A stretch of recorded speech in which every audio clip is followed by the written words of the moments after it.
গ্রিনল্যান্ডে বরফের নিচে লুকানো সমুদ্র সম্পর্কে বিস্তারিত জানবো। আপনি যদি আমার চ্যানেলে নতুন হয়ে থাকেন, প্লিজ চ্যানেলটি সাবস্ক্রাইব করে দিন এবং পাশে থাকা বেল আইকনে ক্লিক করে দিন।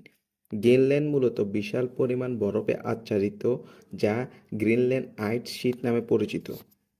বিজ্ঞানীরা বরফের নিচে আধুনিক প্রযুক্তি এবং উপগ্রহ তথ্য ব্যবহার করে খোঁজ পেয়েছেন যে বরফের নিচে রয়েছে বিশাল জলাধার বা সমুদ্র। এই সমুদ্র বরফের স্তরের নিচে লুকানো থাকলেও এটিকে সাবগ্লেসিয়াল লেক বলা হয়। বিজ্ঞানীরা মনে করেন বরফের নিচে জলাধারগুলি স্থানীয় হাইড্রোলজিক্যাল সিস্টেমের অংশ। কিন্তু গবেষণায় দেখা গেছে যে গ্রিনল্যান্ডে বরফের নিচে প্রবাহমান জল এবং সাবগ্লেসিয়াল লেকগুলি বরফের গতিবিধি এবং গলনের উপর প্রভাব ফেলে। গ্রিনল্যান্ডের বরফের নিচে লুকানো সমুদ্র সম্পর্কে বিজ্ঞানীরা মনে করেন যে গ্রিনল্যান্ডের বরফের নিচে যে সমুদ্র বা জলাধার রয়েছে তা লক্ষ লক্ষ বছরের পুরানো। এই পানির উৎস সম্ভবত গ্রিনল্যান্ডের প্রাচীন সমুদ্রগুলির অংশ ছিল, যা পরবর্তীতে বরফের নিচে চাপা পড়ে যায়। বৈশ্বিক জলবায়ুর প্রভাব।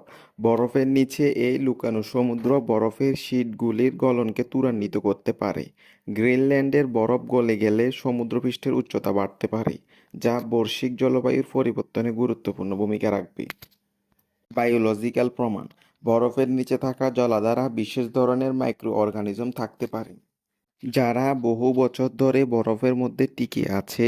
এগুলি অধ্যয়ন করে বিজ্ঞানীরা বুঝতে পারছেন পৃথিবীর পরিবেশের চরম অবস্থার মধ্যে কিভাবে জীববৈচিত্র্য টিকে থাকে। গ্রিনল্যান্ড আইস শিটের ভবিষ্যৎ।